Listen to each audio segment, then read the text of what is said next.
Hi, Journalism 110. This is video number 2 on news literacy. So if you remember from the last video, we talked about the different neighborhoods that content we consume resides in.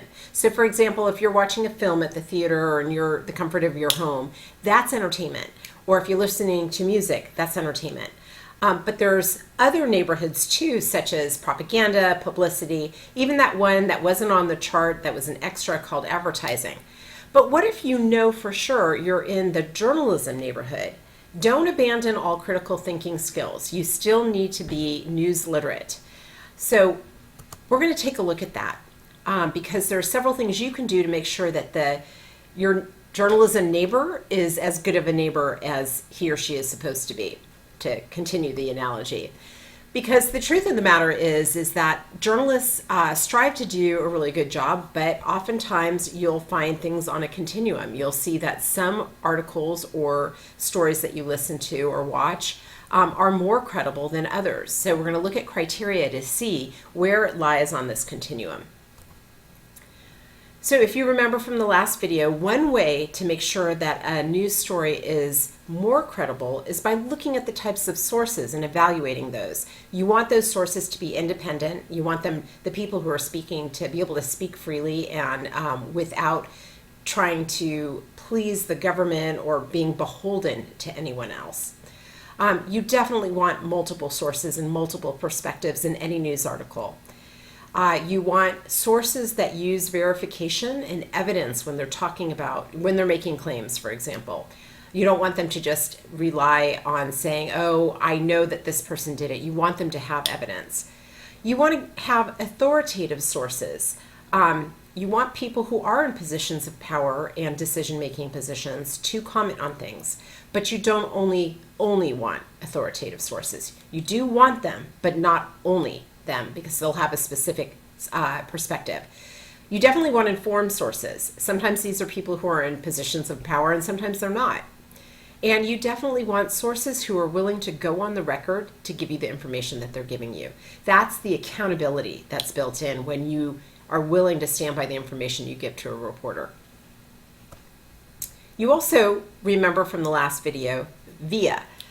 That is, we know we're in the journalism neighborhood when information can be verified, when reporters not only have their work vetted by editors, copy editors, etc., but when the reporter, him or herself, goes to sources and makes sure those sources verify information, right? So that verification is layered one on top of the other.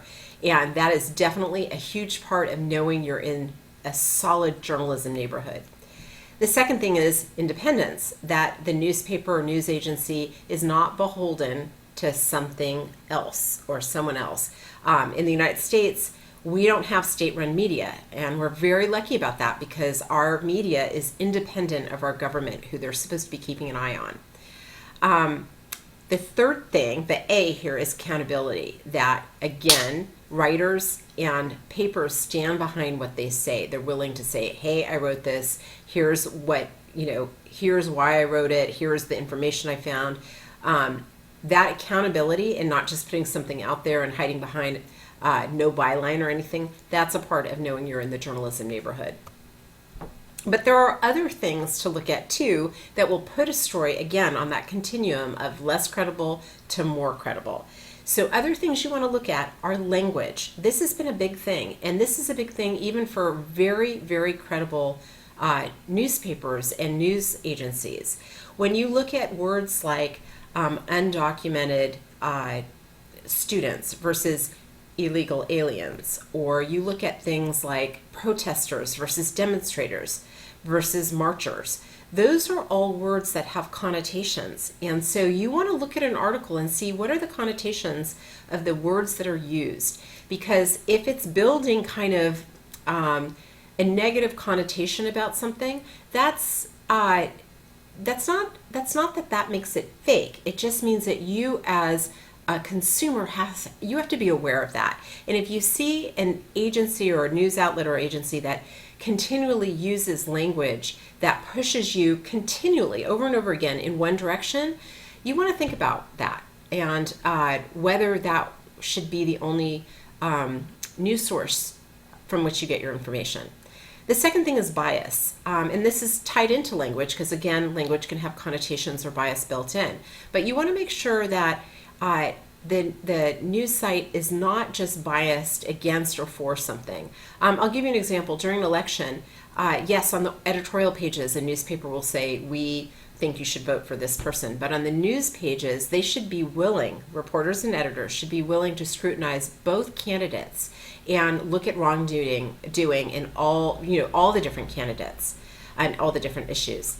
You also want to make sure that a news article is not making assumptions. There's a journalism axiom that says never assume. It makes an ass out of you and me. There's also another one that says if your mother tells you she loves you, check it out. And the reason is that you need to verify everything. You need to double check everything and get evidence for everything. So look for articles that have that. If they make assumptions or they make leaps from one thing to another without really proving it, then you'll know you're in a less credible journalism neighborhood. And then finally, look at things like headlines. We've heard about clickbait, but this applies for news headlines in general, that sometimes you'll have headlines that really don't tell you specifically what the article's about and maybe are more inflammatory or push you in a certain direction that the article doesn't. And by the way, the reporters don't write those headlines. Copy editors do. So sometimes there's a disconnect, and you want to look and be aware of that. Now, sometimes you're just absolutely in a different neighborhood. You thought you were in journalism, but you're actually over in propaganda or some other neighborhood. So here are some tips on how to spot fake news. First of all, and this is online, look for suspicious URLs. These will be things that have endings that go co.com instead of just .com, or they'll have other weird endings. You'll see articles that have no byline and the pages don't have an About Us page. That is a lack of that accountability that we were talking about. So that tells us we're not in a journalism neighborhood. And then finally, if you kind of look through things, there's no real fact-checking process in place. There's no editors or editing hierarchy where a reporter turns in information and somebody double-checks it.